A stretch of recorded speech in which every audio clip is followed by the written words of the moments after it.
What is happening, everybody? Hold on a second over here. Yeah, whatever. Anyway, what's up? Hello. Hello. Happy Sunday. It is Sunday. It is Sunday. This is our Sunday live haul show that, of course, we do every Sunday, mostly. So we're going to start off our show a little bit differently than we normally do. And so bear with us.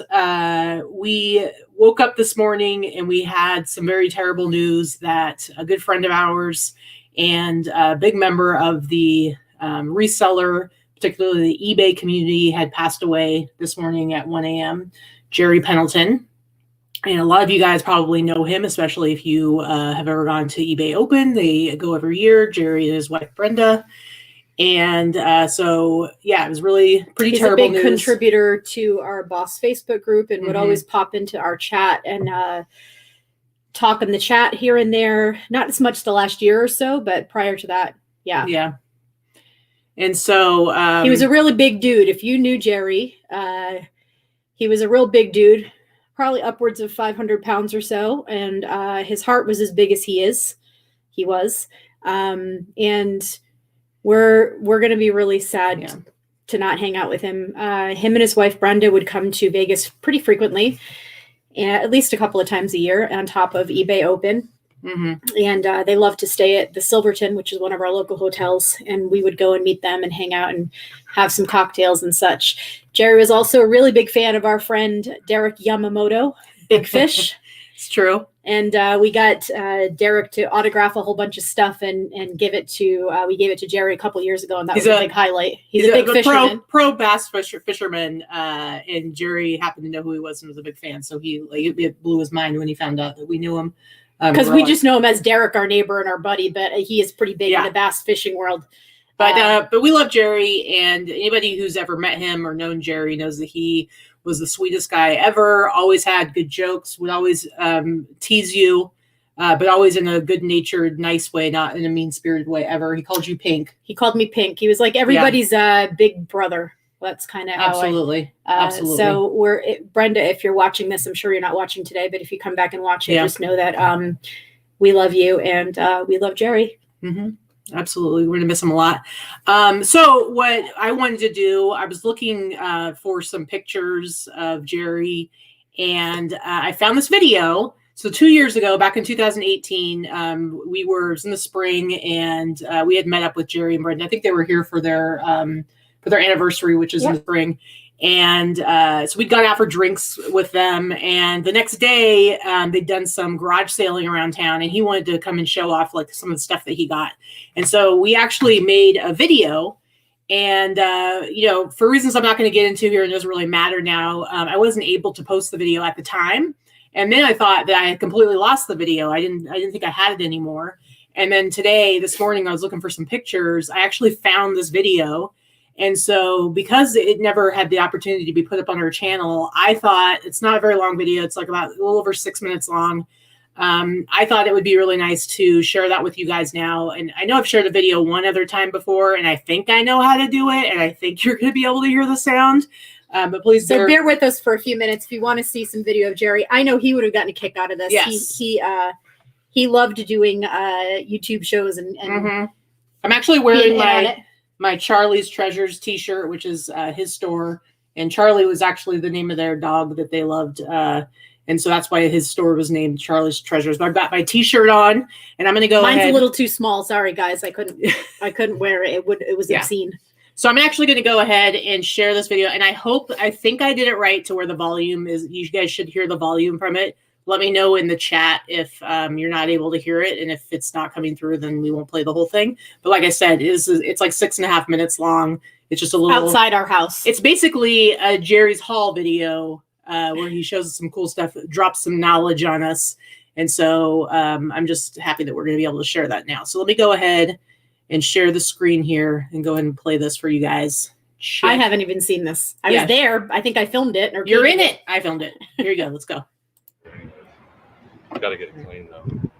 All right, guys. We're here with Jerry Pendleton. He's actually visiting from Bakersfield. Say hello, Jerry. Hi. He's here with his wife, Brenda. They have their store is called Charlie's Treasures, right? Charlie's Treasures. How many cats do you have listed right now? Over 1,200. He's the hat guy. What are your total listings? 22, 23. That's a lot of hats, guys. All right, so, and we got Vikki over here too. But Jerry's going to show us a few of the things that he found thrifting today. He was out going to garage sales. In our hood. In our hood. And look at, okay, seriously, like, you know how we were out garage sailing today, and he gets this jacket. This is a jacket I could have gotten, you guys. Could have been mine.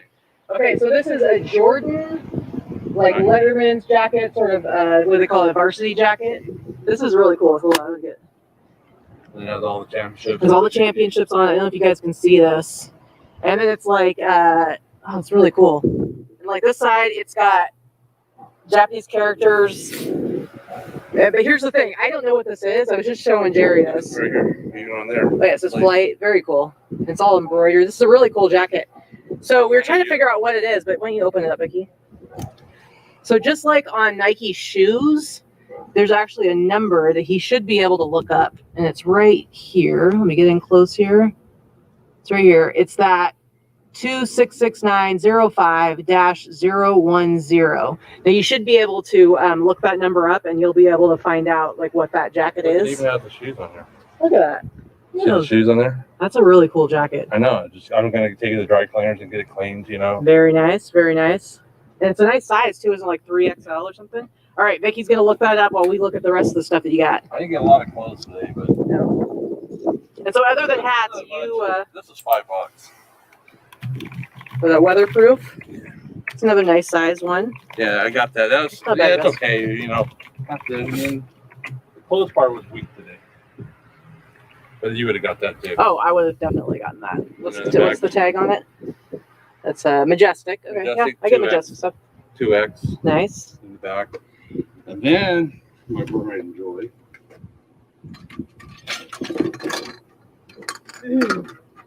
This driver. That driver, that specific one is the best one. No, it's one of them. I'm gonna show you the quantity I got. Oh, okay. Titleist. All right. Oh, I get it as a picture. Another tailor-made. All right. So you buy these all at the same place? Yes, Nike is they're no longer making golf clubs. Oh, okay. Okay, so So people who are like fans of their clubs, those are going Yeah. to sell for a decent amount. it'll be okay. Ping. And now Ping is the one that you were talking about. You like to get. I like to do the. you like the putters? and I'll show you the putters here in a minute. Okay. Another driver. Callaway Big Bertha. Okay. Okay.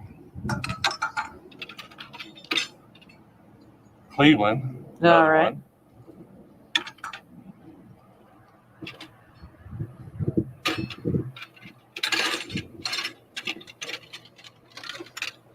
Yeah, a ton of golf clubs. You didn't. How many different places did you get golf clubs from? This is all one. All one place. Oh, I see a lot of Ping. Because yeah, you were telling me Ping is like the one that you really look for. These are older putters go. Pings, right? Except for Uh-huh. this one. And I'll get $60 a club. And how much did you pay for each of these? 10. $10 a piece. Yeah, I'll take that all day long. Do you rewrap the handles at all? That'll have a new grip on it. Okay, so you do And that. I soak them all. I'll soak them in Coca-Cola to clean them up. Okay, and what does the Coca-Cola do? Just make Gonna them this shiny? thing bright and shiny like a new penny. All right. Okay, I got 11 of them. So now, are all Ping putters going to go for around 60, 70 Not bucks? all. Everything's created different, but I like these. You know, like the Ping. Oh, yeah, I can see that. Okay, that's one different one. This is a newer one. Okay. I'll do good with that too. How do you ship these? I order boxes online, and they come. I ordered these size right here, go in a 4x4 by 48-inch box. Now these right here aren't going to fit in that box. Okay. Okay, I wrap. If they don't have a head cover, I wrap them with bubble wrap, Okay. and then I stick them in the 5x5 by 50 box. And then I take air cushions and stick in there so they don't move around. Okay. So And where do you get those boxes? Are those specifically for golf clubs, or are they just a long I order them box? online because I used to go hustle them up at golf clubs, golf stores and stuff, but Yeah. they really don't like to do all of that. Okay. But then you look more Ping putters. This is a answer. Oh, yeah. That's another answer. So what's the most you would pay for like a Ping putter if you to flip it? I mean, you're saying you're getting Max 60, is 70. 15. So 15 is kind of your max, but 10 is kind of the sweet spot. Yeah, because you figure if I'm getting about $60 for them, Mm-hmm. right after I clean them up and everything. Yeah, you're putting a little time into them.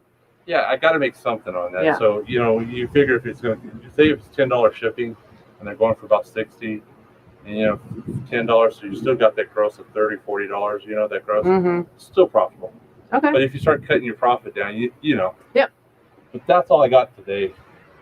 I don't know. That's a pretty good haul. I mean, when you add it all up. And Okay. hey, Victoria, did you find anything on that jacket? Not a thing. Not a thing. We'll have You to. know what I spent on this? How much you spend on it? $340 today. All together. All together. And let's see. Did you do any math to figure out what you might make it from all of it? I think in the golf clothes will gross about $1,500. Don't know about that jacket. That jacket's keeping that. I don't know. You know this one. What would you say?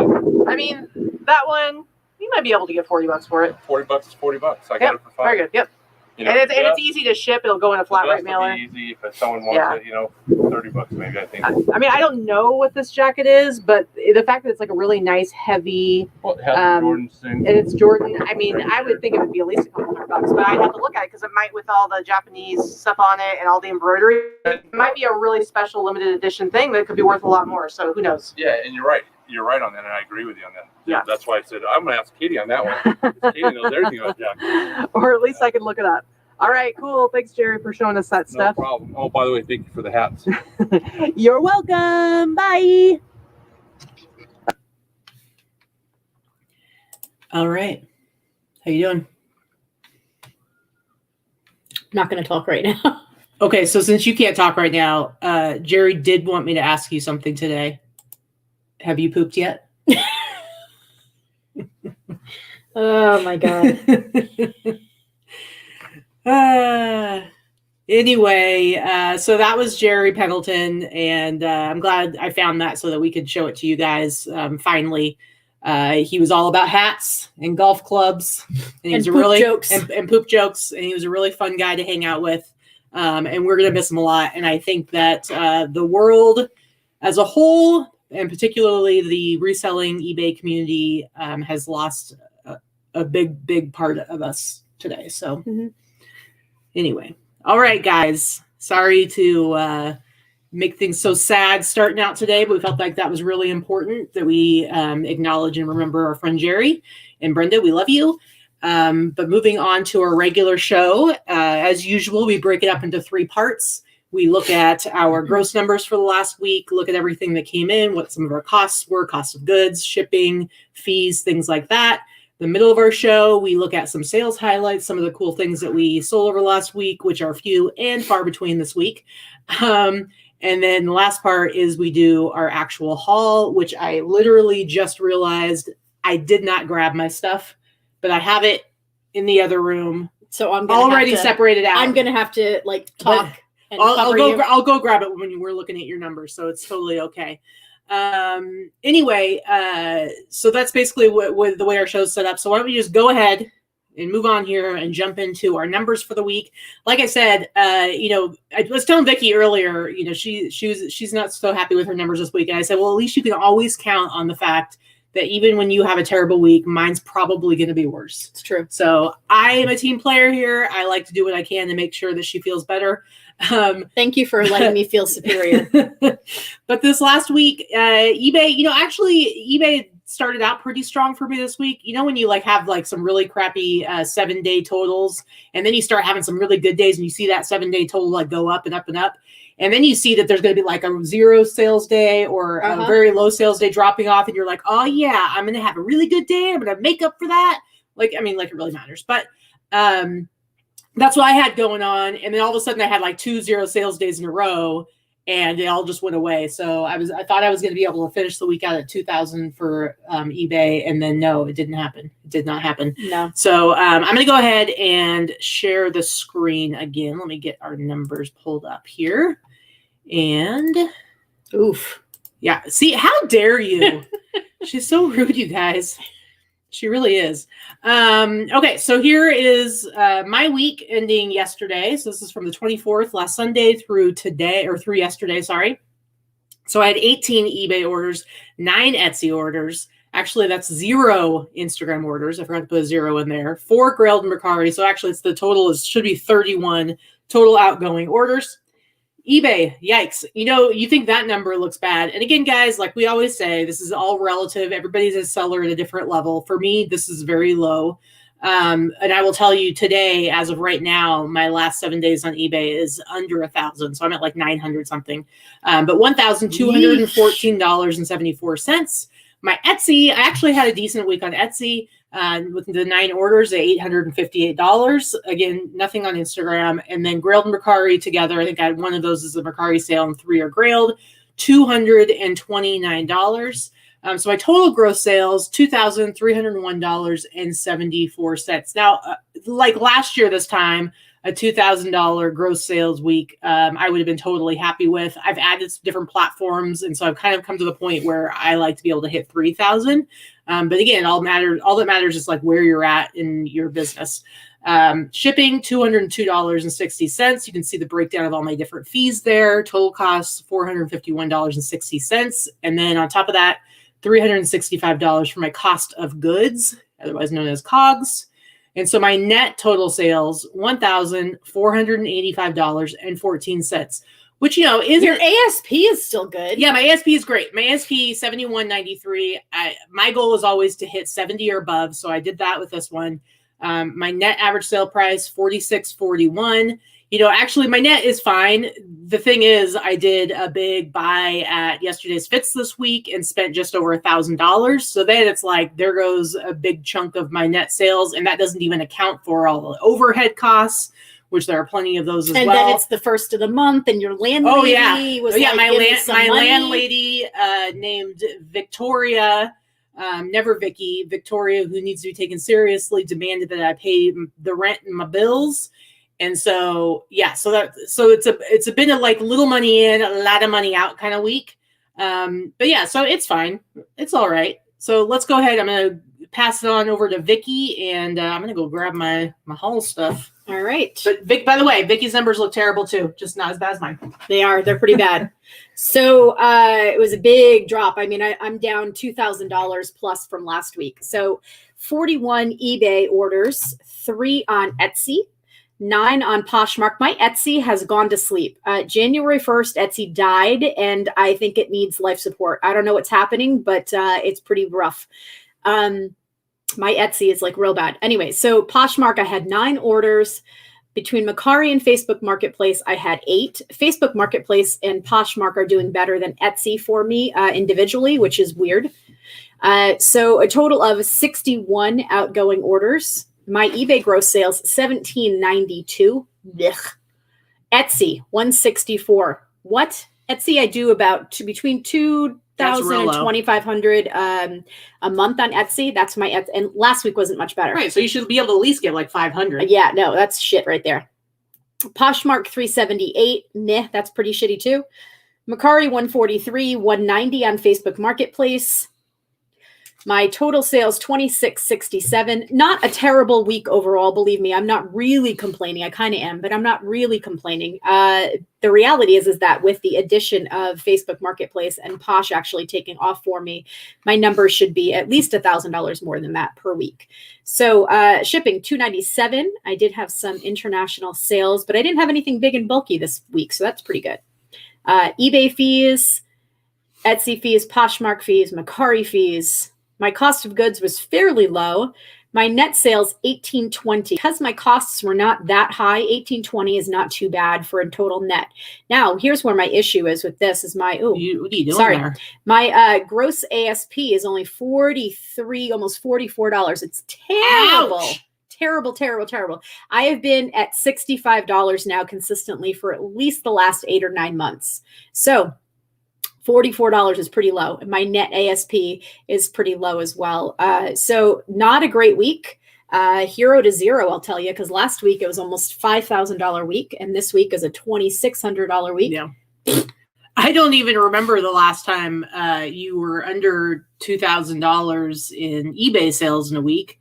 And between the two of us, under 5,000 for our gross sales. So, I mean, this is part of what's difficult about doing the whole reselling thing for a living is that you don't really have fixed costs and fixed income. You can't like calculate out, you know, it's not like working a regular 9-to-5 job where you're like, okay, this is how much money I'm going to get every month. And even other businesses where you own your own business, where you have a much more predictable cash flow. You just don't have that in this business for the most part. And so when you've been doing it long enough, you know that it's going to average out over the year. Sure. So that's not the concern. But right now the economy is weird. Yeah. And there's a million different reasons for that. And so my third quarter sales were better than my fourth quarter sales. Oh yeah. Yeah. It's odd, you know? So I think we're in a weird economic time right now. And I was an online reseller in 2008 and 2009 when we had a huge recession similar to this. And I was doing very well then. As a matter of fact, I did not see a decrease in my online income then. Yeah. But again, even though it might be similar times, it's a completely different too. So, I mean, the difference between 2008 and 2021 are huge. So who the frick knows? Yeah. I mean, it can just make it difficult to make plans around like, buying inventory, and you might be having like a great month and then you put a lot of capital down on a big amount of inventory and then sales drop off the radar. So, you know, as Britton said, here's what it is. I think all of our small online buyers and online sellers were all putting their money on GameStop this week. Yeah, pretty much. So listen, guys, when that whole thing finally wraps up and they hopefully get their big paydays, then hopefully they're going to be coming in. They're going to spend their money online. They're going to be spending some of that money, right, guys? That's the thing. They'll be spending some money. Listen, TikTokers, I'm right here. I got your shit. So anyway, yeah, and I can always tell how she's doing with her sales when she gives me like her sales highlights to show during that part of our show. When she has a great week where she sold all kinds of crazy, awesome stuff, she'll send me like 12 different links, and I'm like, geez, how are we going to get through all these? This week, I think you sent me 5 or 6. I think you sent me 6. I didn't and half of them at least are under $100. Yeah, which is not normal for. I usually only send you over the $100 sales, and there were not that many. It was pretty rough. Yeah, for sure. All right. So let's go ahead and look at our sales highlights for this last week. I mean, I've got some cool stuff that I sold. It's just that overall, it wasn't. I did not. It wasn't banging. I didn't sell much of interest at all. I know for me. So if you guys need a pee break, now's the time. Yeah. I think that for me, one of the things I'm seeing I really need to do is I need to start posting daily to Instagram again. I kind of fallen away from that a little bit, and I need to get back to it. I've got lots of cool stuff to put up there. So I need to hold myself to that. But let's go ahead and share the screen, and we'll start with you in this colorful, I don't know, what is it, a vest? It is. It's a vest. It's really long. It's kind of a vintage vest that would go to like, it goes to like the hips. I don't know if you want to do a. Oh yeah. Full, like it's long. It's, you can even tell it on the mannequin. It goes like well below. So it just had a really cool pattern. I don't remember exactly what I paid for this, but it was probably between $4 and $6. I doubt it was any more than that. It might have even been less, but it's been listed for a little bit. It's been listed for probably 5 or 6 months. And it's sold for the price that you see there, $63.96 plus shipping. All right. Yeah. Not bad. All right, first one for me is this Madonna Truth or Dare t-shirt. Now, this one, I did not sell it for the price that you see there. But some of the stuff like this, where it's like it's hard to say how much it's going to sell for. If you guys know me, you know that my methodology is to just price it high, and maybe I'll sell it for a high amount. Me, Malone? What? You said if you know me. Now you're saying know me. Don't try to bring showgirls into it when you don't have the proper appreciation to have those words come out of your mouth. Anyway, I price high, and sometimes I sell high, and sometimes it just leaves me a lot of room to send out some awesome offers to buyers. And so that happened with this one. I sent out an offer to get some sales flowing, and I put out a $175 offer, and I got it. So I sold this for $175. I'm not deep into this one. I bought this in a bulk buy, and so I paid basically $20 for it.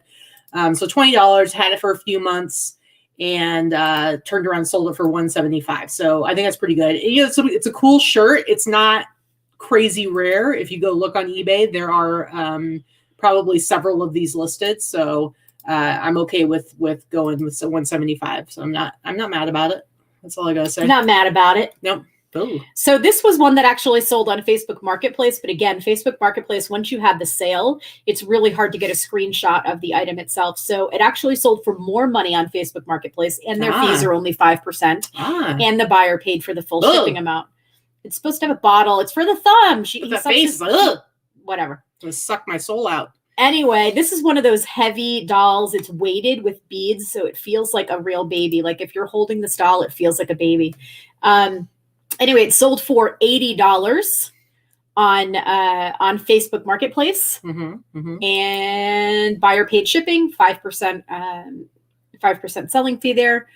So yeah, it was a good. This was part of my doll hoard. Obviously, I've talked about these a lot now, so I think I have probably 25 cents into this doll. Yeah. Tommy says, I know this sounds awful, but I find solace in hearing good sellers saying things are horrid for them. It means I'm not doing something too terribly wrong.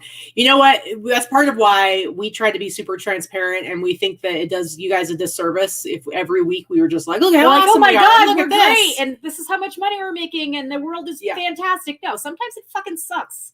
And yeah, whoever's doing shots, Kelly, if you're doing shots, that was a shot. There you go. Inappropriate. But the reality is, if you guys follow the show regularly, we've had weeks where, we have separate businesses, but for our numbers to show you guys, we add them together. And we've had weeks where our gross is close to 10,000. And this week it's under 5,000. And again, that's just the gross.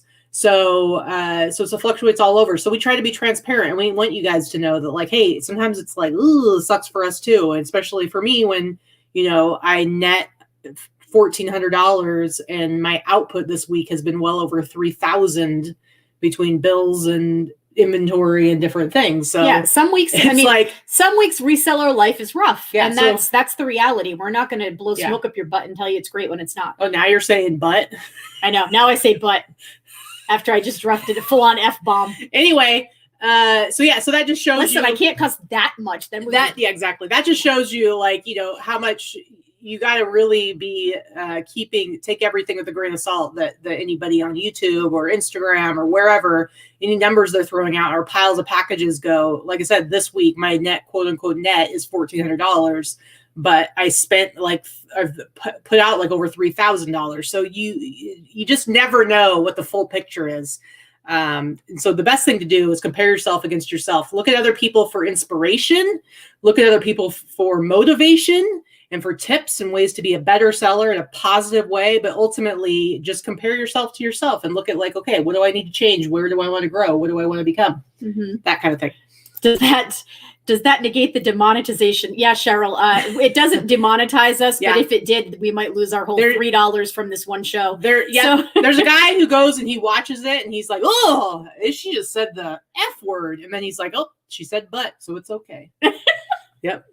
It does. Yeah. All right. Next one is this awesome Denver Broncos sweatshirt. Again, did not sell it for the number that you see there, but I think this is like the non-sale price, which I don't know why it's coming up like that. Maybe it might have sold actually, I think it sold on a Monday when my sale had ended and I hadn't started my new one.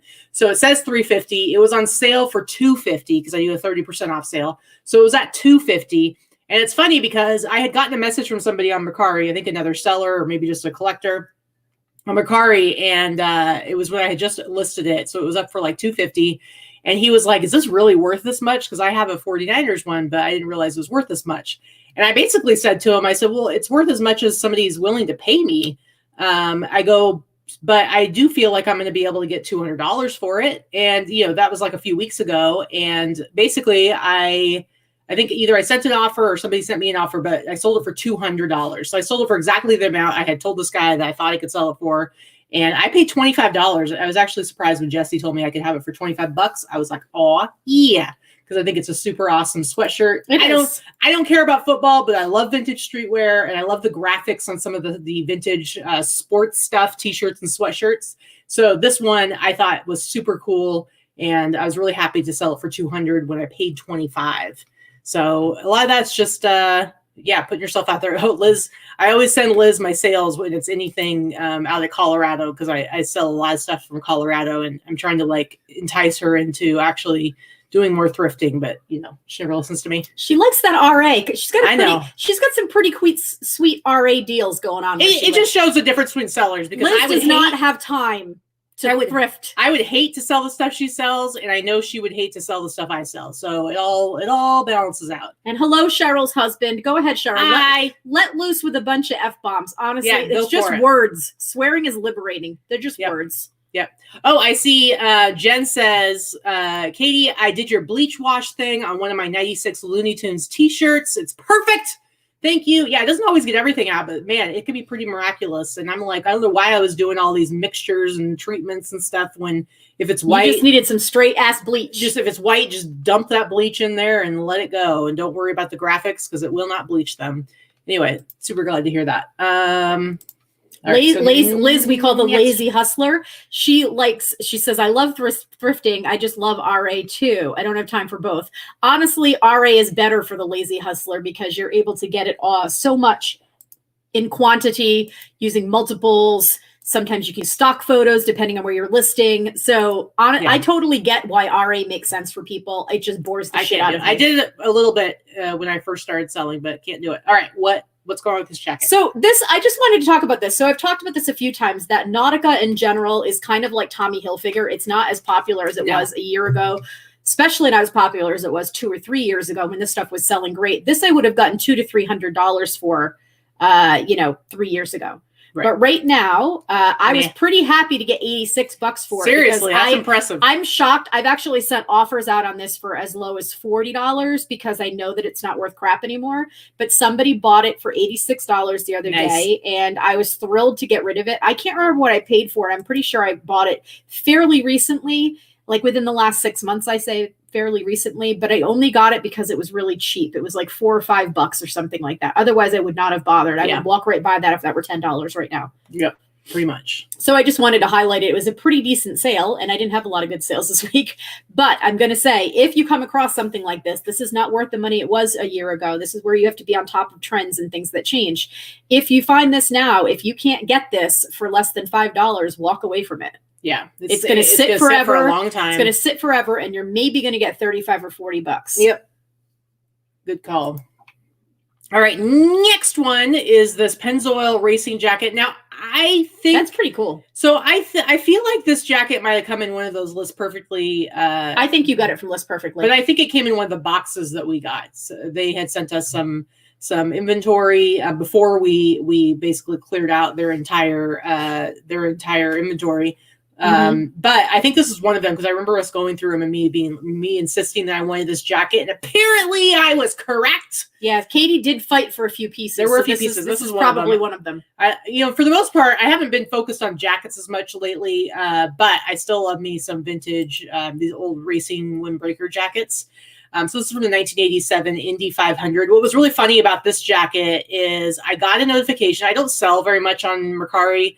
Like I've got like 1,500 listings there, or maybe over 1,000 anyway. I don't sell anywhere near as many items on Mercari as I do on like Grailed, and definitely not as much as Etsy or eBay. But all of a sudden I got this notification saying I'd sold this Pennzoil jacket, and I was like, yeah, and it sold for $84, and I was like, woo woo. And then, I'm all excited. And then 30 seconds later, I get a notification that the sale's been canceled. And I was like, wah, wah. And I went and looked, and it said that the buyer had some problem with their payment. And so I'm like, lame.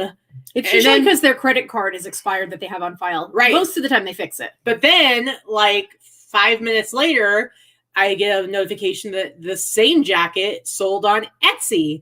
And sure enough, it was the same person. I could tell by their username.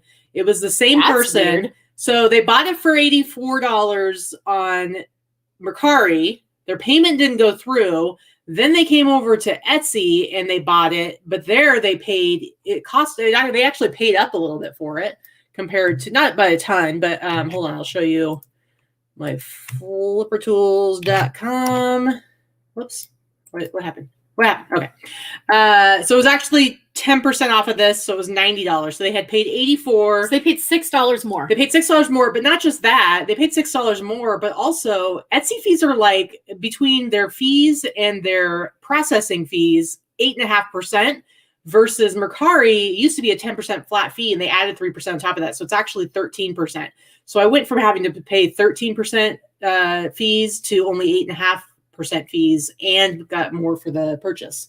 So though, I mean, we got it. They had sent us a whole bunch of stuff, a box Yep. for free because they're one of our sponsors of our show, and they also wanted people to know about their reseller boxes of doing all these contests. And we did a few reseller boxes for them too. Exactly. So I actually wasn't into anything for this jacket, and I sold it for $90. And Vikki can suck it, jerk face, pretty much.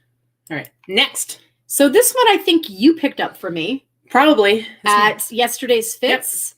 I'm pretty sure you picked this up for me yesterday's fits within the last couple of months. This was not a yeah, I think so. This was not a I haven't had this listed very long at all. Maybe a month. And I priced it pretty high. It sold for the price that you see there, so I don't have any money into this. I did. Katy paid $5 or $10 for it, and sometimes she gifts me things, and this is one of the things. Yes, I'm nice, that and she gifted me. Grab her inventory sometimes, and I don't. I do the same thing to her too. If she specifically requests that I pick something up and I grab it, I'm not going to go like, okay, now pay me $10. So sometimes you do. If you know that I was buying inventory for you, I'm not going to purchase stuff and then expect you to pay for it. Okay. Anything else? So I paid nothing for it, and it sold less than a month for $103.96 plus shipping. Not too shabby. Yes, it cost me a little bit more than that to ship it. It was a puffy coat. It was a puffy coat, like the puffy shirt. It was a puffy coat. My puffy little coat. Oh, oh, oh, oh, oh, oh, oh, oh. All right, stop. That's enough. You shut your mouth. All right. Next up is this awesome Alf t-shirt. This is a sleeveless t-shirt, not cut off. It was created this way, but it was dead stock. Very, very tiny. Very tiny. That is tiny. It is very tiny. From Target? Did they even have Target then? Are you kidding? Target's been around for a long time. All right, sorry. Target only showed up in the Northeast where I live in like the late 90s. Oh no, we had Target when I was a kid. Anyway, so this t-shirt, you can see there's the little date on there right there, 1987. This is actually a DeSantis t-shirt. I like Cheryl's comment right there. Old school. She paid you and allowing you to live. So this t-shirt I actually I actually sourced off of eBay. There was an eBay seller, had this listed for $29. And I was like, I feel like I can sell it for more than $29. And plus I like Alf. It was a cool shirt, dead stock. I think I bought 2 different things from this guy and I already sold the other one and made money off of it.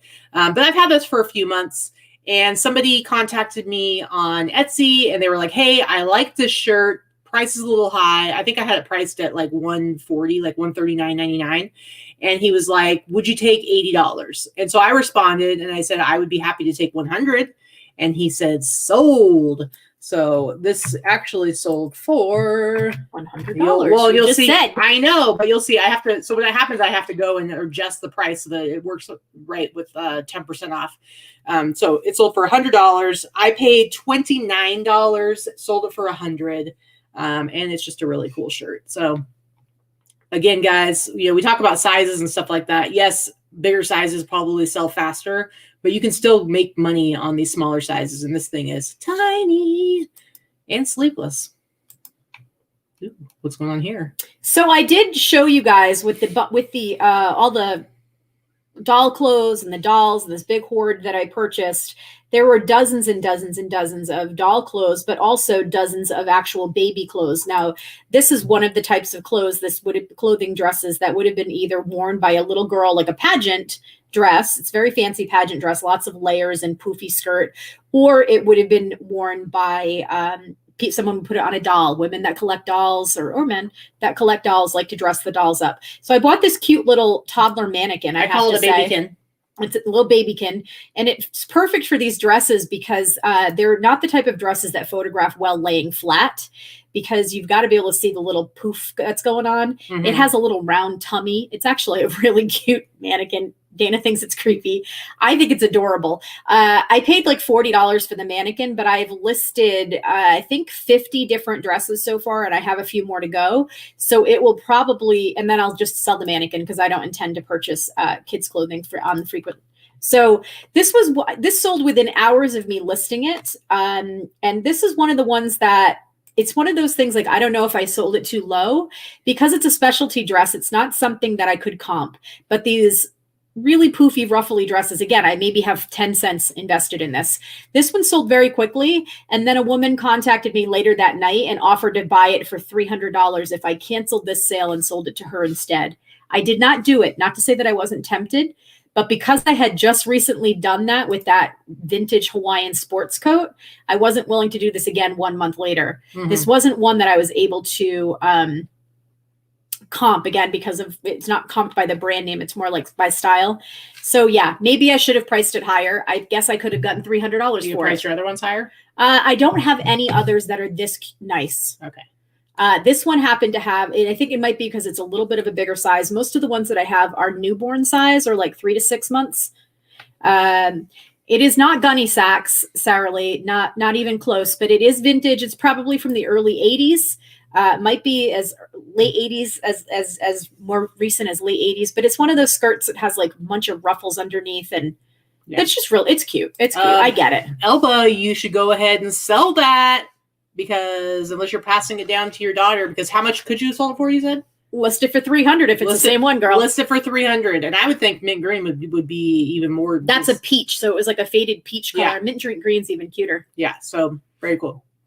Apparently the Target brand came out in 1902. Ooh. But I don't know when the stores came out, but we used to go to Target when I was a kid. Yeah, okay. we didn't get Target. We didn't get Walmart or Target in New England.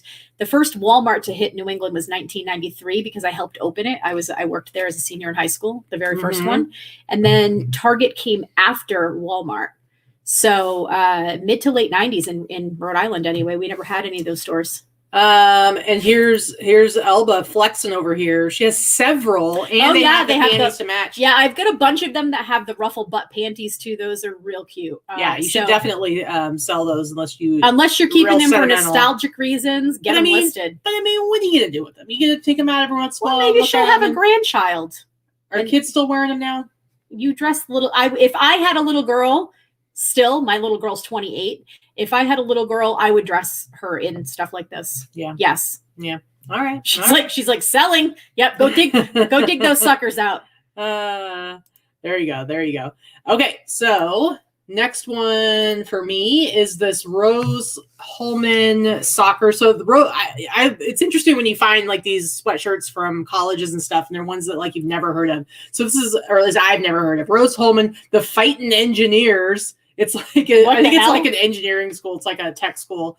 But the Fightin' Engineers soccer sweatshirt. This is it's not a champion, but it is a reverse weave. And at least the way it's structured and stuff. I think Champion has the reverse weave like copyright, but it's like, I mean, come on. I don't know that they ever try to like take stuff down because you use that as a keyword because it is a reverse weave, which of course. Lori says it's a very prestigious engineering school, like very MIT. Cool.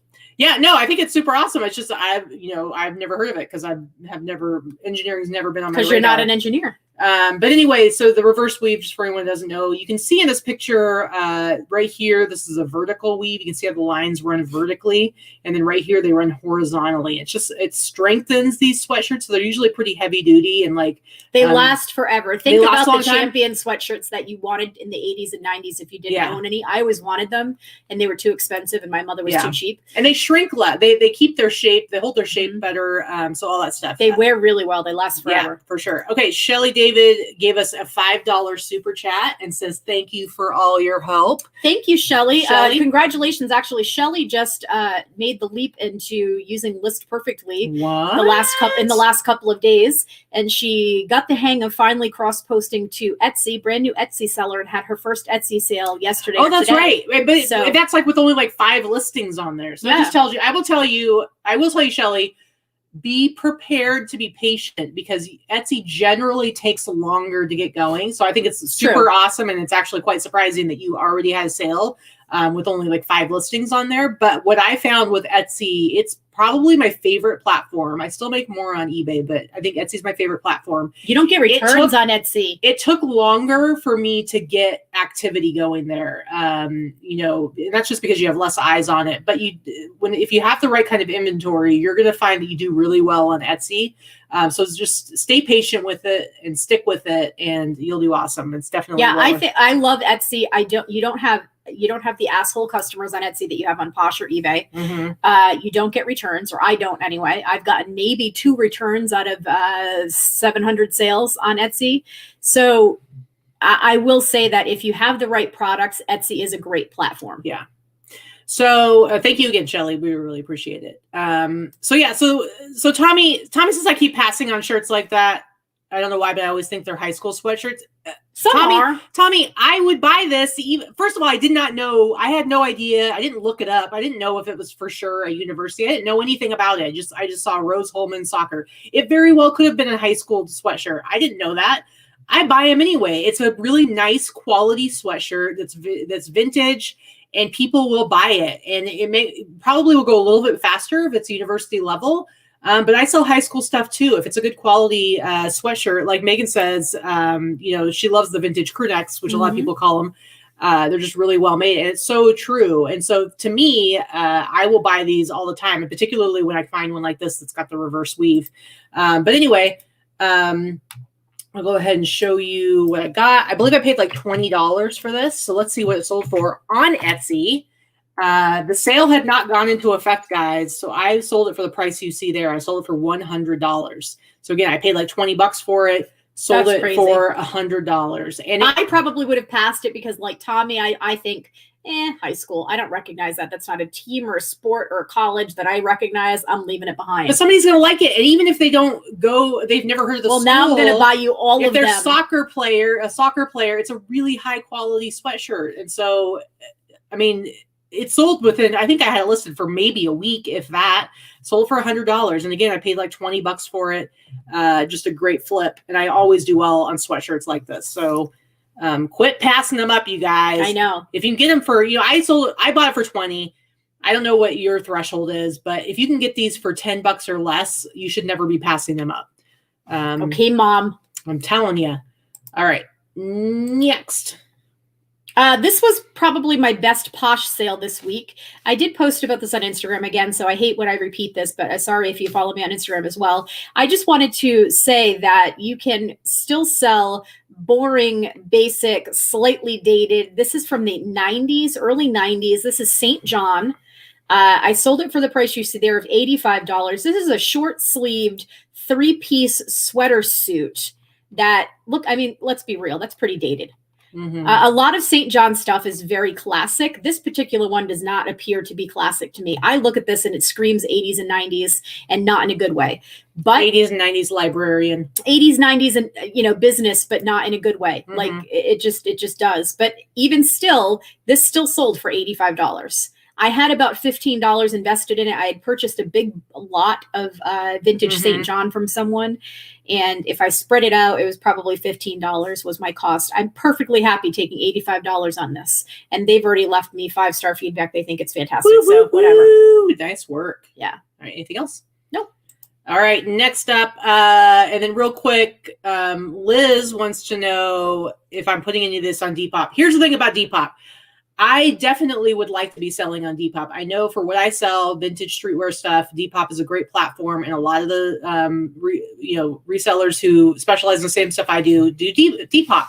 The problem is they limit it to 4 photos, and even that would be okay. But the problem on top of that is if I'm going to do Depop, I'm going to use List Perfectly to be able to do it. And right now it would only take my first 4 photos, and it's just not the right photos. So unless I can pick and choose which photos are going to go in there without it being a whole process, I'm just going to be fine with the platforms I'm on right now. If there comes a time, I am starting Posh Depop within the next month or 2. Yeah. I'm hoping that, because Etsy used to only be 5 pictures? 8. No, there was a time when it was only like 5 pictures. Oh yeah. they were only like 5 pictures, and they slowly, then they went to 8, then now they're at 10. So I'm hoping that Depop will eventually be like, okay, I mean, I get it. It probably cuts down a lot on how much stuff's going on their servers by only allowing 4 pictures. But with what I sell, I really need to have that tag picture. I need to have, it's just important. So no is my short answer. But that you got the 10-minute long answer That's instead. Right. That's right. Yeah, I think Katy's stuff would do very well on Depop, not as well on Posh. And I'm not going to handle it.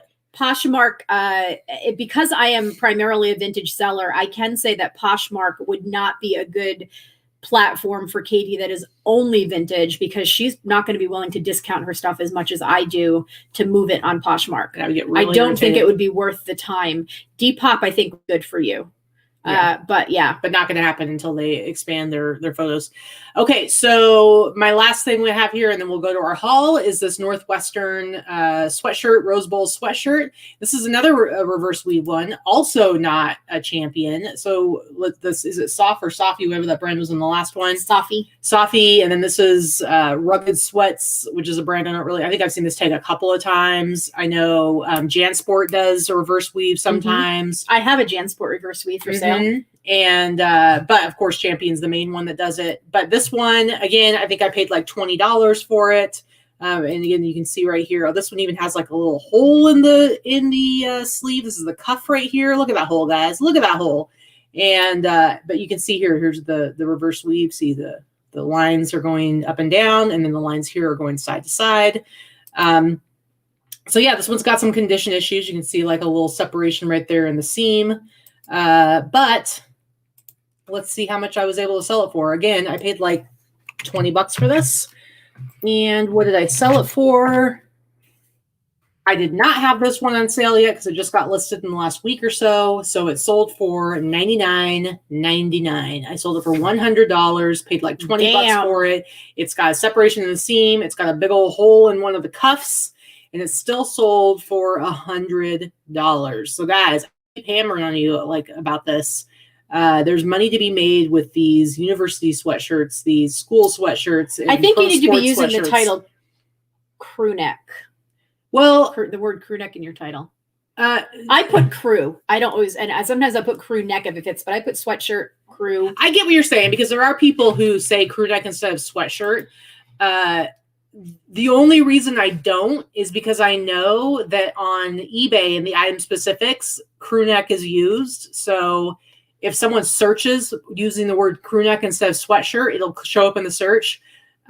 Same with every, in Etsy, when I list it, it has crew neck. So it's somewhere in the listing, it says crew neck. I just don't feel like I'm going to put it in the title of it. And I don't have any problem selling stuff. And we're going to go. No, don't apologize, Megan. I agree. I think she should be using it. No, there's nothing wrong with that. Yeah, she said, I'm sorry. No, people call them that for sure. I've never called them a crew neck because to me, I think it's a regional type of collar, and a t-shirt has a crew neck as well. So to me, crew neck doesn't mean sweatshirt. Some people call sweatshirt sweaters too. So it's really a regional thing. A lot of people call sweatshirts sweaters. People call sweaters jumpers if they're from the UK. So it really is a colloquialism depending on where you live. Totally agree. And that's the thing, is like, if you're not from somewhere where you say sweatshirt, then to you sweatshirt and sweater are the same thing. And to me, I'm like, there's a huge difference between a sweatshirt and a sweater. Like, what are you talking about? And what the heck is a crew neck other than the collar type? Yeah, Megan, I'm an East Coast girl too. So we always call them crew necks. But what's just a sweatshirt, but crew neck for sure. But what's weird is, like, apparently in California they call them crew necks too. Mm-hmm. So maybe it's a coastal thing. I don't know. Maybe. But I'm from the Oregon coast, so I don't know, guys. But anyway, I think I'm covered because I sell these all the time. So I think because they're somewhere in my listings, if somebody uses the word crew neck, it should still come up. And anyway, all right, we're done. Babbling? No, we're done. All right. So how far into this haul before I have to confiscate your phone? That's my question. Don't try me today. I'm just saying. Don't try me today. I got stuff to show. I am not in the mood. I want you to pretend to be interested. So rude. All right. Let's see what you got. Me? Yeah, you always start. What'd you get? Where'd you get it? Here, let me tell people. I'm gonna punch you right in the mouth. All right, going back to a couple of my doll accessories. I'm not doing a doll haul, but I am going to show a couple of accessories that came with the doll things that I think are pretty cool.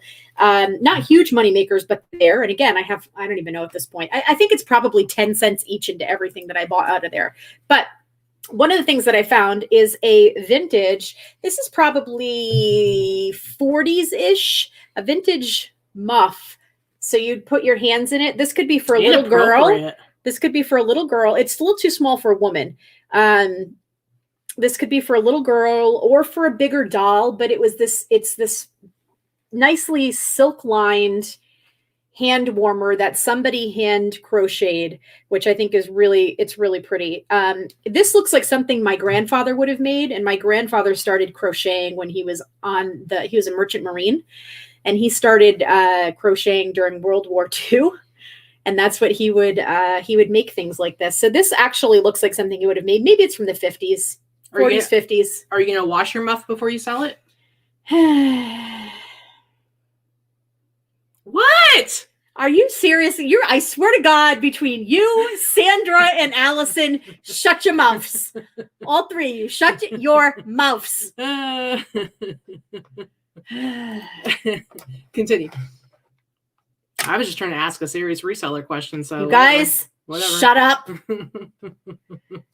Where's Jacob? Jacob is going to say, no, he does not like muffs. Stop talking about it. Anyway, so what I have here is a little tiny that's real cute, doll fur coat from the 50s as well. It's satin lined. This is for a doll. And then it has this has the little muff that goes with it for a doll. So this would be for like a toddler sized doll. Mm-hmm. It's vintage 1950s.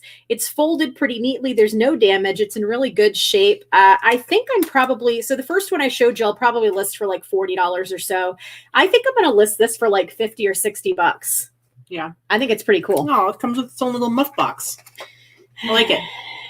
Listen. Why? Yeah, why? Just shut up. Speaking business here. Shut up. All of you. Mm-hmm. Just stop. Mm-hmm, mm-hmm, mm-hmm. Yeah, see, Tommy, let me know when I can unmute. I love you, Tommy. That's funny. So I picked this up this week when I went thrifting with Julie was here, effing Julie, as we now call her. I picked up an entire encyclopedia set. This is from the 70s. And the reason why I talk about these is that children's encyclopedia books, if you can buy them complete, the sets sell very well. The older, the better. This is just a vintage child craft. It's like a lifestyle encyclopedia set. There are 15 pieces. Plus I got a huge thesaurus one. I like it. And I paid about $15 for all of them, but it will sell for $80. And then of course you can ship it media mail. So, and they're in like new condition. I don't even think the kids ever looked at these. But there are 15 of them altogether. So Childcraft, that's one of the ones to keep an eye out for. One of them fell on my foot, and I'm pretty sure I fractured one of the bones in my feet. You fractured a metatarsal. Yeah, because Vikki can't back into the parking into our driveway. It's true. Jen says, "You dirty-minded scoundrels." They're all a bunch of dirty bastards, I'm telling you. Mm-hmm. So I also picked this up at a garage sale when we went out garage sailing with Miss Julie too. So one of the things I picked up, I've shown one of these before, but I always pick these up. This is an antique. This is a Victorian photo album. It is, this is covered in what's called celluloid, which is, you can see it's damaged. It's lifting right here. But celluloid is a very, very thin type of plastic that was made around the turn of the century and probably produced up until like the 20s and 30s. They made, they would coat books. They would make dolls, and it's a very thin type of plastic. So this is a Victorian photo album. It's missing part of the brass lock on it, and it's bound in velvet, printed velvet. It's actually, even though you're seeing some damage on this is actually considered very decent condition for this type of item. Now, the last one that you got had all those photographs in it that you sold for like $1 bazillion. Yeah, I sold you quite paid a like bit. $20 for the whole that one. Did you sell the actual? I book? sold the book for $150, I think. And it was in worse condition than this one. Exactly. I think I'll get at least $100 for this for the book itself. It does have some photographs in it. I'm going to take the photographs out and sell the ones that are worth selling individually. I will list them individually. They're not as awesome. They're not as awesome for sure, but this one has the name of the person that owned it. It's got a funeral notice inside. I like it. I like it. It's just a vintage or antique, probably, because it doesn't have a date on it. I'm just gonna show you like some of the photos. Now, if you remember the last one that she had, it had like a guy on a unicycle. It had like a strongman from the circus. It had some cool stuff. It's just got like a little kid, little baby, little Victorian baby. None of these are any tin type photos, but they're cute. A couple of them, one of the girls is holding a doll. This one has a photo of a little girl, a little baby with their puppy. Ooh, that one might be nice. Yeah, whenever you find animals, they sell pretty well. Yeah. So, back in the olden days, they had puppies too. I know, right? So I paid $20 for this whole booklet. And again, I'm going to piece out the couple of individual photos that will sell for like 25 and up themselves. And then I think I'll sell the album with some of the contents for like 125, 130. Mm-hmm. Yeah. How much did you pay for that one? I don't remember. 20. I just 20. said. Yep. Sorry. And so let's see. You want me to go for a little bit? I'm going to show this and then you can. Okay. Yep. I've talked about these before, but I figured it bears repeating. I think I paid $2 for this at the garage sale. This is a vintage Conair bath spa, thermal spa, the bath mat. This is the most desirable vintage Conair bath mat to get. You'd put this inside the bathtub. The mat lays on the bottom. It turns your bathtub into like a jacuzzi tub. Does Nick Cage use that? Why? You know, Conair. Oh, for fuck's sake. Continue. You are. No! No! Is it used at all? For the last time, no. Anyway, this is open box. When you find these at garage sales or thrift stores, buy them. Most of the time they're unused. Somebody gifted this to their mom or grandma for Mother's Day. It sat in a closet and then they finally got rid of it. This looks like it's definitely complete. I can't tell if it's used or if it's just dusty from being in storage because the box is in shit condition. I haven't quite inspected it yet. If it's used, I'm going to sell it for about $75. I paid $2. If it's open box, but the contents are still good and new, I'll sell it for at least $100. Either way, they're worth picking up. So, don't ever forget these. So the thermal spa, Conair thermal spa, they're worth good money. Mm-hmm. Used bathtub accessories. Who knew? I know. It's gross. Weird. All right. Is it my turn? Yes. Has already stopped? Okay. So. No! They're so rude. So I went to yesterday's Fits and bought a bunch of stuff from Jesse. You know, I told you guys before that he has a couple of guys. He had a couple of guys in the Denver area who were sending him stuff home from the bins there. One of the guys came back here. And so he had been getting like 2-3 giant boxes. I'm not talking little boxes. You guys are out of control, dirty minds in that chat. Let me just tell you. We need to have an NC-17 rating for our chats. Anyway, he gets these really giant boxes of stuff from the bins in Denver. And one of the guys came back here. He's back for like at least a few months. And I had said to him like, hey, have you checked out the bins here? And he's like, oh, no, they're crap. And I'm like, no, they just opened a new one. And the new one actually has direct donations being put out. And so he's been going there. But this last week when I went in, Jesse was like, yeah, the other guys, because, there's a lot of guys who pick streetwear at the bins. He's like, the other guys there saw what a good deal that guy was getting on the stuff he picks. And so now they're all selling to Jesse. So he's got like 4 or 5 guys who are coming in every week and selling him stuff from the bins, which is great for me because that means that he's getting lots of really good inventory and he's willing to sell it for good prices as long as he's making $5 off of each one. It's good for him. You enjoying that? I'm laughing at Sandra. Inappropriate. So yeah, and that's just for like basic vintage stuff. And so I'm getting some good deals there. But so I'm buying a lot of the stuff for $5, $10, $15, and then I pay up for some of the cooler pieces. Like this one's one of them. Just a really cool Taz, Looney Tunes, Warner Brothers, and it's Detroit Pistons t-shirt. I find that like of all the sports stuff, NBA tends to sell the best. I feel like there's less of it. Like you find way more NFL stuff, and I don't know like if that's just a difference in their merch that they put out or what. I haven't looked this up. By the way, they've all been washed, so that's Yeah. why I'm not freaking out because she's getting real close to my So face. Detroit Pistons. It actually smells good. It smells like laundry. Did I say Denver Pistons? Detroit Pistons. I don't Did know. you what say- I said. you I might don't have said think so. Denver. I think I might have said Detroit. I think I said it right. Anyway, somebody out there can tell me because I haven't looked it up yet. I haven't listed this one yet. Who number 33 is, but this is from 1996. And it's in practically brand new condition. I won't list it as dead stock because I don't think it's dead stock, but it's in very, very good condition and it's a really good size. You can see it's an XL on this pure magic tag.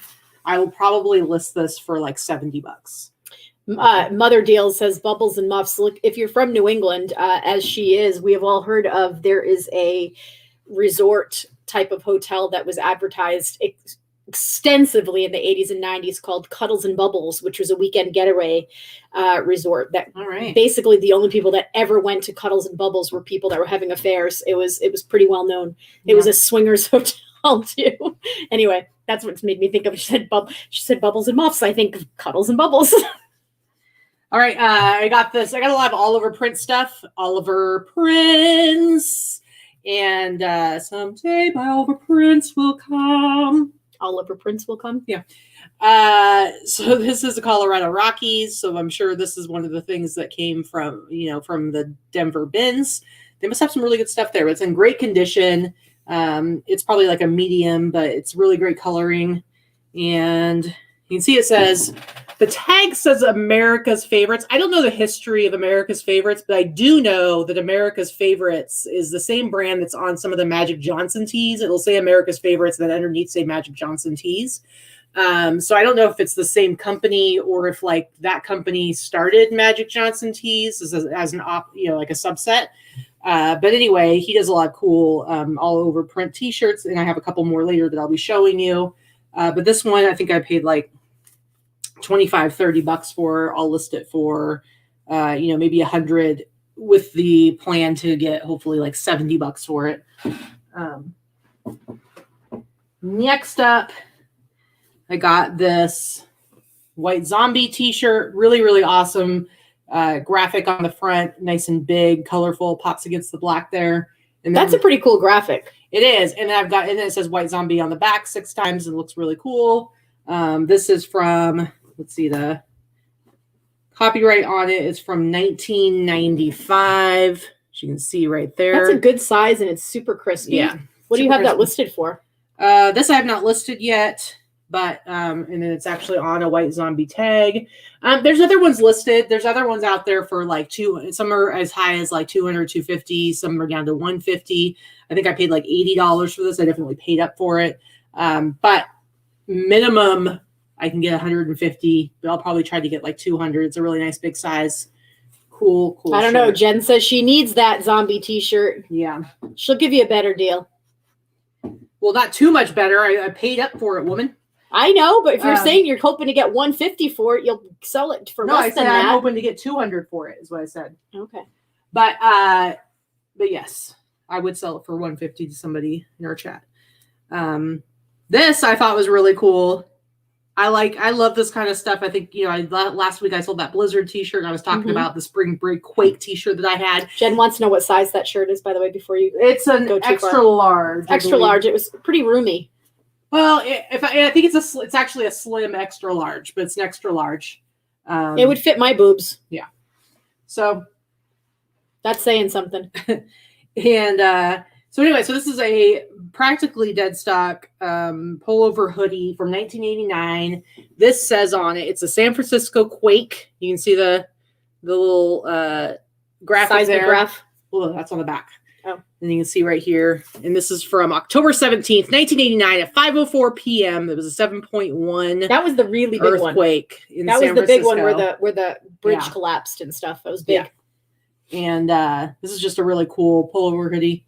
And you can see it's got this Jersey's tag. Now, this is like a lesson in tags because this tag you'll see a lot on 90s t-shirts.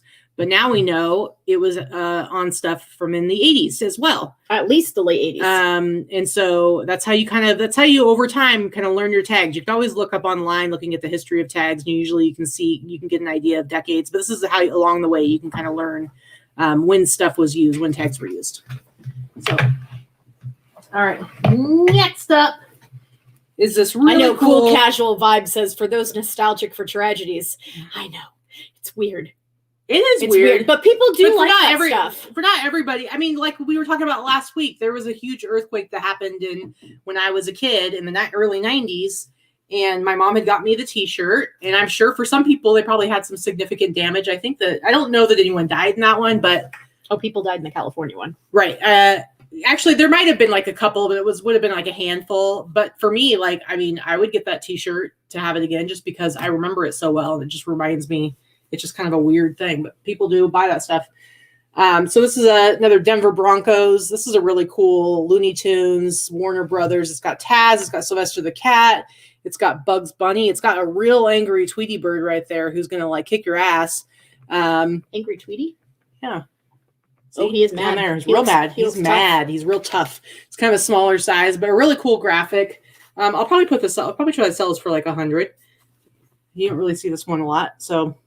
Actually, it's the first time I've seen this particular one, but like a really good Looney Tunes with all the characters on it. And Denver Broncos stuff, I'm always selling for good prices. So, I belong to a group similar to that, Sandra. Like, I have my first cousin is a serial killer. I'm not kidding. Yeah. And there is a huge amount of people that collect and buy things related to serial killers. I have not ever sold anything of hers that I have. I would never do that. I personally wouldn't cross that line because it's someone in my family. But there's a buyer for almost everything, for sure. Yeah. All right, a couple more things and I'll pass it back over to you. I've already got like a lot of Lollapalooza stuff, but here's another Lollapalooza t-shirt one I didn't have. This one's from 1992. You got Red Hot Chili Peppers, Ministry, Ice Cube, Soundgarden, Jesus Mary Chain, Pearl Jam, Lush, some great bands on there. And this, of course, is double-sided. Great graphics. It's in fantastic condition. And this particular one is on a giant tag right there. Just a really cool shirt. I have some other Lollapalooza stuff. I think I have them from this year, but it's a totally different graphic. So I'll probably list it in line with what I have my other stuff listed. Just depends, but I paid $60 for this. But I should be able to minimum double my money, probably $100. I went to 93 and 94. I didn't go to 92. Yeah. Yeah. I do. Yeah, I actually have. I'm directly related to Lizzie Borden, although she's not a serial killer. If she actually did it, it was only 2 people, but it's the same side of the family. Yeah. But her cousin is basically like a Nightingale. Yeah. Killer. Yeah. She is the Nightingale. Well, no, that's a subset of serial killers. She was one of the first. So yeah, that's where it came from. No, anyway. We won't get into an argument about serial killers on here. But anyway, I still get my Christmas card from her every year. So this is an interesting one. I would grab a New York City Marathon t-shirt from any year, just because it's New York City. And people who are into marathons, of course, are gonna look at your little face right there. You're cute. And you know, New York City obviously is like the big one. New York City and Boston, two big. Yeah. And so this one was interesting to me, of course, because it's from 2001, and I was like, I'm curious as to when this race actually happened, and I looked it up, and it's from November 4th of 2001. So it was less than 2 months after 9/11 happened. So I would imagine that would have been a really big event that would have been noteworthy and important to a lot of people, like the city coming together and this traditional. When was the marathon? November 4th. Oh yeah. Of 2001. So this traditional kind of, thing that you remember the Seinfeld episode where it's like this big deal. You watch, even if you're not running in it, you're watching it, or it's like exciting to get to be like have a window where you go by. So this would have been less than 2 months after 9/11, which is whatever, is kind of interesting. But this t-shirt is just destroyed. It's got like paint. Whoever apparently ran in this marathon also did all of their house painting in this t-shirt as well. After they ran in it. Yeah, it's super stained. It's got paint all over it. And this is even after I bleached it, because so bleach can only do so much. But this is New York City Marathon, and it's got the ASICS graphic on it as well. So it's interesting. So honestly, I don't really know how much I'll put it up for. It's a cool shirt, but it's absolutely destroyed. And now that it's 2001, it is considered vintage. Now it's 2021. This would be considered 20 years older. Yeah, Greg has a good question. Did it still happen? I believe so. I would look that up. I would imagine. Well, I can't imagine they would have canceled it. I mean, it was almost 2 months later. I don't think they would have canceled something that was that. It had to have been like a week or two later.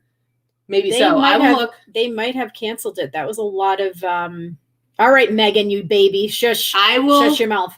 That's a good question. I would look that up and see if it actually happened, because for several months after, they were still doing search and recovery. So it's possible. I understand that. It's possible that they may not even. I'm guessing. I will look it up. Oh, it did happen. But I'm guessing it would have, because people would have felt like it was important to. Britain said, already Googled it. It did happen. Okay. I think people would have felt like it was important to continue some of these traditions, to not let the city completely be shut down. Tracy, you're clearly not strange about people being obsessed with watching things about serial killers, because there are at least 10 of us present during this conversation and in the chat that are all obsessed with that type of stuff. Katy and I, Dana, Jen, Sandra, yourself, those are people that are just, I know, that love all that horror and serial killer and one stuff. of the things you'll notice that's like that we all have in common is that for the most part we're women. And that's the thing about true crime. There's a reason why I made such a huge, a huge leap over the last, we'll say 10 years. When you think about like all the Lifetime stuff, women, I think Leah too. Women in particular are fascinated by it. And a lot of that has to do with the fact that, guess what? Guess who ends up getting murdered a lot of times? Women. And so there's a certain amount of like vulnerability you feel and fear that you feel, and that you can and there's a fascination around like what happened, how did it happen, how do I avoid having it happen to me. It's like if you ever watched that show I Survived, it's like woman after woman after woman being murdered, tortured, or not murdered, but almost murdered, tortured, horrible things happening to them, and then the men come on and it's like how they survived a bear attack, how they survived a cougar attack, how they survived an earthquake. It's true. It's like, it's about like them surviving natural disasters or animals, and then women surviving being attacked by men mostly. So I think that there is something to be said for, there's a certain amount of fascination because we feel vulnerable. And I think you're lending far more psychology to it. Not at all, because I think you are incorrect, because of the fact that it has been such a huge thing over the recent years. There have been studies done. There have been plenty of conversations about it. I'm not pulling this out of my butt. All right. Anyway, your turn. Go ahead. Well, I can't really follow that, but I'm just going to show a couple of clothing items. I didn't really have too much. I did buy some things this week, but I sent a lot of the clothing off with Crystal to photograph for me. Mm-hmm. So anyway, one of the things I wanted to show is this really cool, I just showed this to Dana the other day. She came by here on Friday to take some photos. This really cool 70s disco, one shoulder, kind of a Grecian style disco dress with all these fancy blinged out rhinestones on it. It's sassy polyester, one shoulder, very slinky. It's long. This was part of the hoard that I purchased out of that house. I just thought it was a really pretty dress. I have this listed for, I think, $125, but I expect that I'll get at least like $75 to $100 for it. Again, I have maybe 25 cents, 50 cents into each item. This is another one. This one is actually dead stock because it had an unfinished hem, and I had Crystal hem it. So this is a 1960s brocade dress with a big bow on the front of it, and then it's I've been looking for one of these. It's like try to hold it back so you can see it. So it's a little bit of a mini dress. It's a little short, and it had a raw hem. So I had crystal hem it. So this is dead stock. It's a gold brocade, and it has the metal zipper up the back, and it's lined. It's very nicely made. I'm sure it was handmade, as a lot of clothing was in 60s and earlier, even 70s. A lot of clothing was still made, handmade. I have this listed as well for about $125. It's really cute. Very cute mod, go-go 60s dress. Let's see.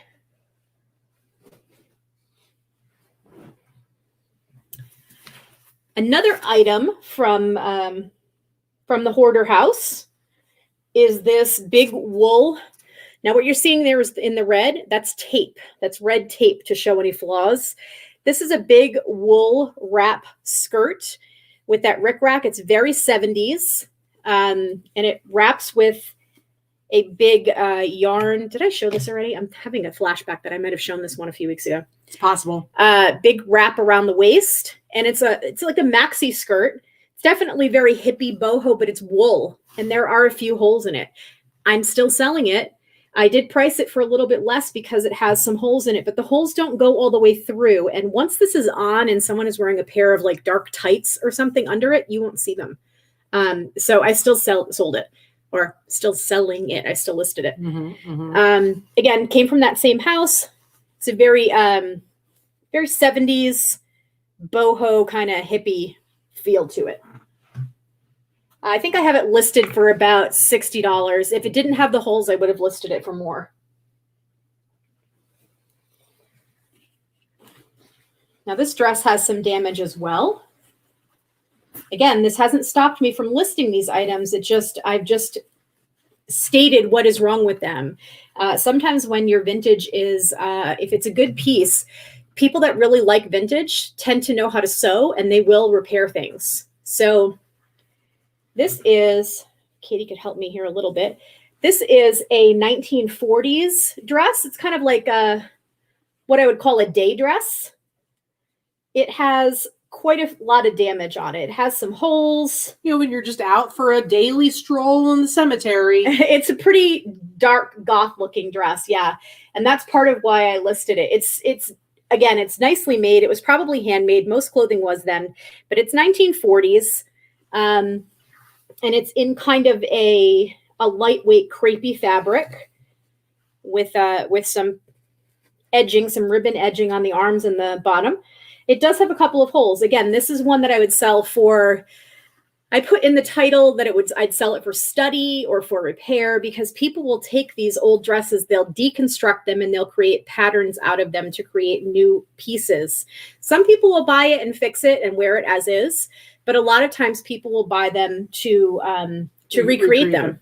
And that's why this type of clothing, if you don't sell it, if you don't rescue it, isn't enough out there to help people recreate these styles. And, you know, vintage 30s, 40s, 50s is still very desirable and wearable. So this dress is not necessarily wearable as it is, but I think I have it listed for $40 or $50. Someone is going to buy this and restore it or create a new dress out of it, for sure. For sure. For sure. I just have 3 more things and then I'm done. Katie can babble. So thanks. The last clothing item that I have is this very 1970s Ooh la la. vintage nightie. So it has, there are no tags, but the type of fabric just screams 70s to me. It's nylon and then that kind of mesh looking top. It screams 70s and I love death. Sure. Okay. And it came with this little, it's a peignoir set. So it came with this little topper. It's kind of like a little, you know, when you want a little more modesty, this little robe, the sheer robe that goes over it. And it actually even has an attached scarf. So, you know, if you want to get into some bondage play, your scarf is already attached to your nightie. So, you know, hey, there you go. So it's like, this is just really, it looks cute on the mannequin. It's kind of hard to show it in here, but yeah, it's very 70s. Might even be late 60s.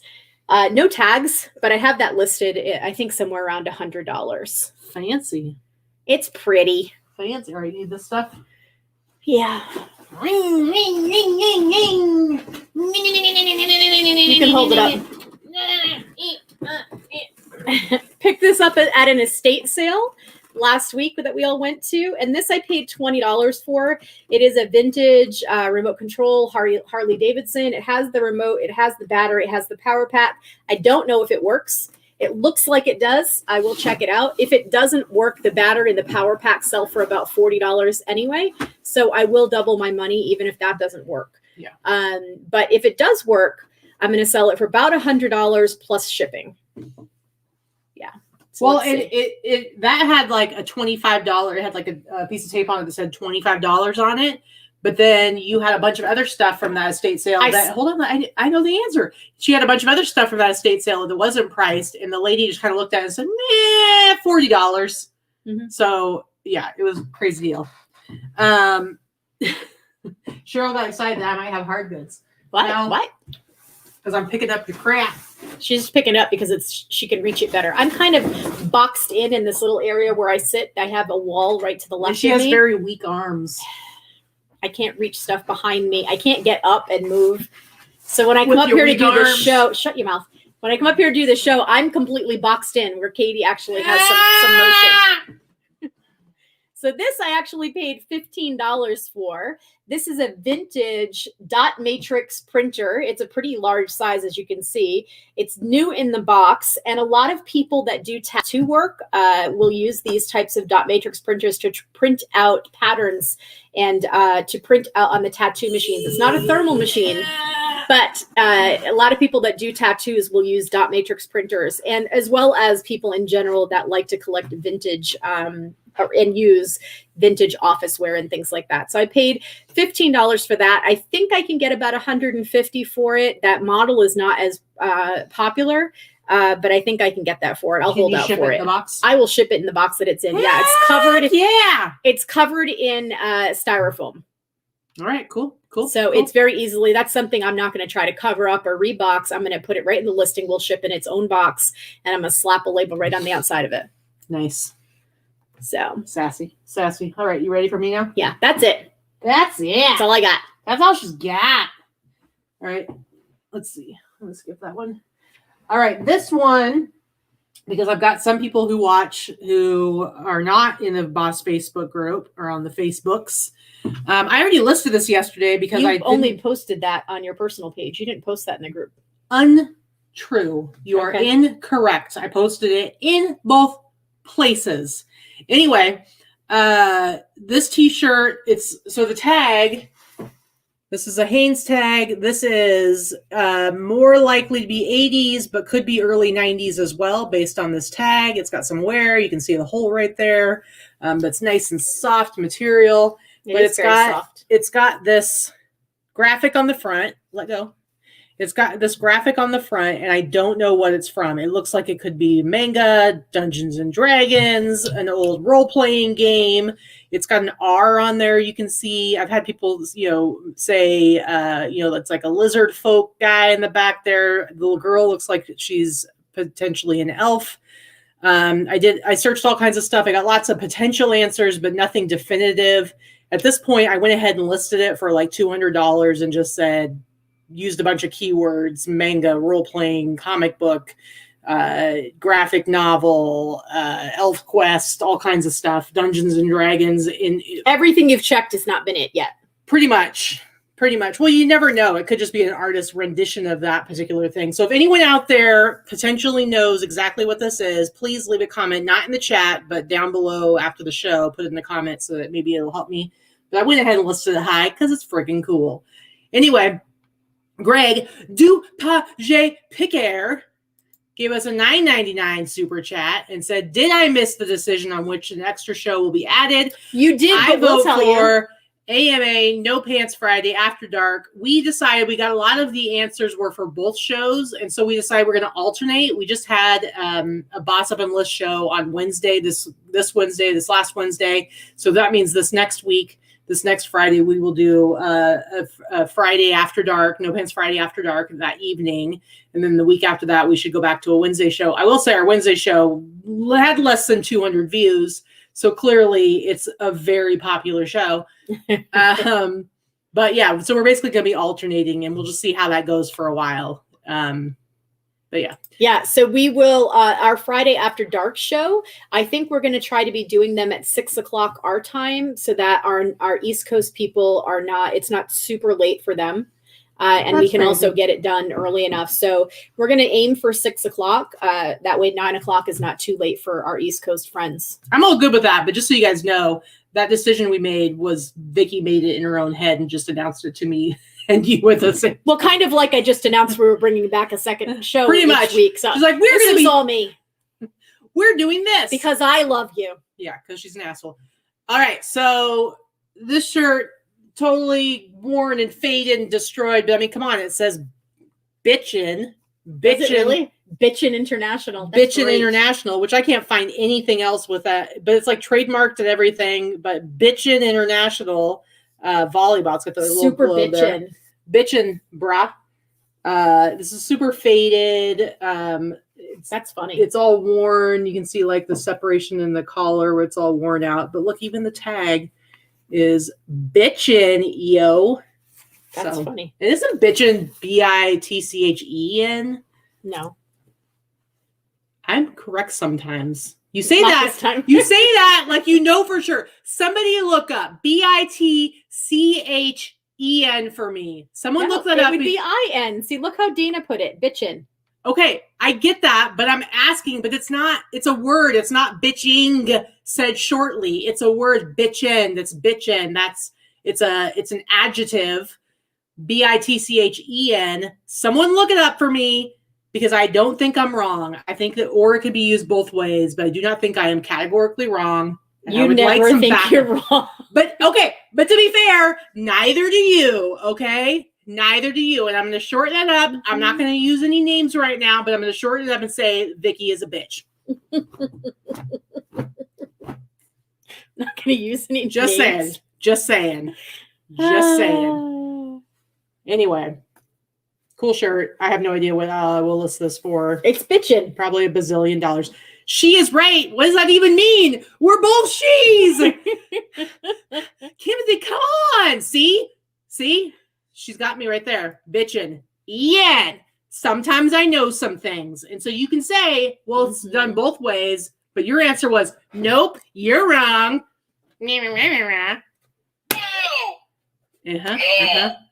See? They're both. See? Both. The bitchin', old school bitchin', and thank you, Kimothy. No. Thank you. See, and I would like to also point out, Dana, I would like to point out that I was willing to compromise and say, I think we're both right. And she has said, no, you're wrong, but you always think you're right.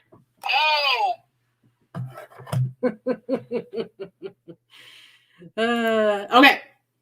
So let me show you here. I've got this NFL. We've got the Chicago Bears versus the Green Bay Packers. They're huge rivals. This isn't from any particular game or Super Bowl or anything. It's just a cool all over print because they have a history of being rivals.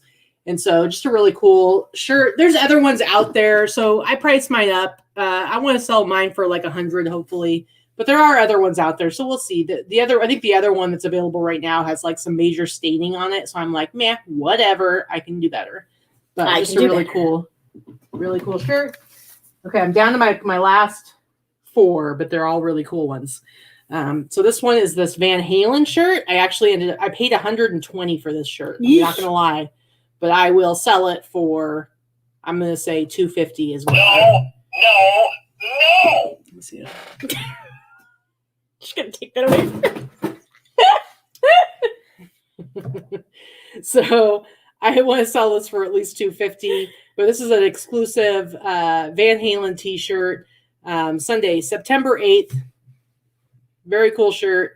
I'm going to say we got to right check now. the dates, but I can't tell if It's from that's 1991 or 92. Okay, so that's Sammy Hagar. I found it. Yep, I looked it up. It's honestly, this I think it's picture Hagar. is so faded and so tough. You can't tell if that's Diamond David Lee Roth or Sammy Hagar without knowing the date. I didn't know the date, so I was looking at it. I'm like, I really can't tell which one of them it is. Depends on when it was.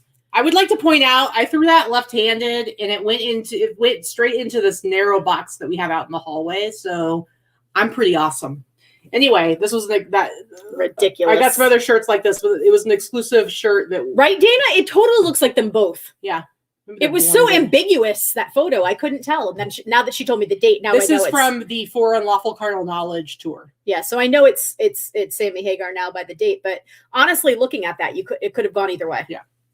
So, all right. And then, How much do you think you're gonna get for it? I want to get at least $250. All right. Next up, I've got this Cinderella Allison. Winger Bullet Boys. This is from 1989. If you take off these douchebags, the Bullet Boys, I'm Yeah. loving that shirt. Nobody cares. No. Anyway, this is again comp from Las Vegas. Now, what's interesting about this shirt is I feel like maybe this show was canceled because I cannot find, like, there are multiple sites that show like all the tour dates of like these bands, and this particular date does not ever show up. So I feel like maybe this was supposed to happen and the show got canceled, but nobody keeps records of like canceled shows necessarily from 1989. So if you go back and you look at all the different websites that show you all the dates that they toured, this date actually doesn't show up. So I'm kind of curious if this even ever happened. See, Tracy's with me. Get rid of Bullet Boys on that shirt and we'd be all in. Yep. Sorry, I can't do it. Mark Torian's a jerk. All right, my last two t-shirts here. These are both dead stock. They're nice big sizes, and I did get it listed right away which I had planned to do, but Vikki was also like, you better get it listed real fast because the Super Bowl's coming up. I mean, I don't know how many people are like, I got to wear my Super Bowl t-shirt for the Super Bowl, but we can hope. But this is a nice big size all over print, Super Bowl 30, which was 1996. And this one actually was in Arizona, but it was, I can't remember which teams it was. But this, remember what I said about America's favorites? Here's the tag, America's favorites. And it's got Magic Johnson tees on it. And so it's this an XL, and this is dead stock. It doesn't have the tags, but it is dead stock. It's really nice. I don't remember what I listed this for. I think I listed it for at least $200. But it's a super cool shirt. Oh, Bonnie says she has the matching hat on eBay right now for sale. Interesting. I've had the t-shirt, or not the t-shirt. I've had, I think I've had a sweatshirt for this one before. I don't know. Anyway, I believe I paid like $70 for this. That's dead stock. And what are you listing it for? I think I have it up for at least $200, maybe $250. And then I have this other one, which is also a Magic Johnson tees, and this one is from the 1992 Super Bowl, and this one actually has the tag on it from Foot Locker. You can see it's got the Foot Locker tag on it. And this one's, I like this one a lot. It's got good colors on it. And this is Super Bowl 26 from 1992. And again, I don't remember which teams played that one. Who's on this? It's got Minnesota, Minneapolis, Pittsburgh, and Metrodome. Dallas. Victoria says. Oh, okay. Yeah. Dallas Cowboys won this one then. They were the winners. And I think the other one, it was the Redskins or the Washington and then football that's team. Cowboys and Steelers is one of them. So I don't know which That's one. what this one is. Okay, so the other one's was the Pittsburgh and Dallas. Yeah. No, this one is Steelers is Pittsburgh. Oh, I'm sorry. I was just reading. Yeah, you're right. Sorry. Anyway, this one's all nice, big size, extra large, all over print, new with tags. So I think I have like $250 on this one. I want to sell it for at least $200. But again, I think I paid like, I might have paid close to $100 on that one. So hearing that little story about Mark Torian, who is the singer from the Bullet Boys, by the way, getting his hair done here in Vegas. He lived here in Vegas for a little while, around 2000. He's at Joik. 2013, 2014. When I first moved here, he lived here. He is a total douchebag, and that does not surprise me one bit that he got his hair done in the salon and walked out without paying. He's a total loser, has no money, is a user, a loser, and a piece of crap human being. So yeah. He's a user. He's a loser. He's a bruiser. He's a snoozer. He's a, I don't know what else to say, but all those things. But right. Yeah. Anyway.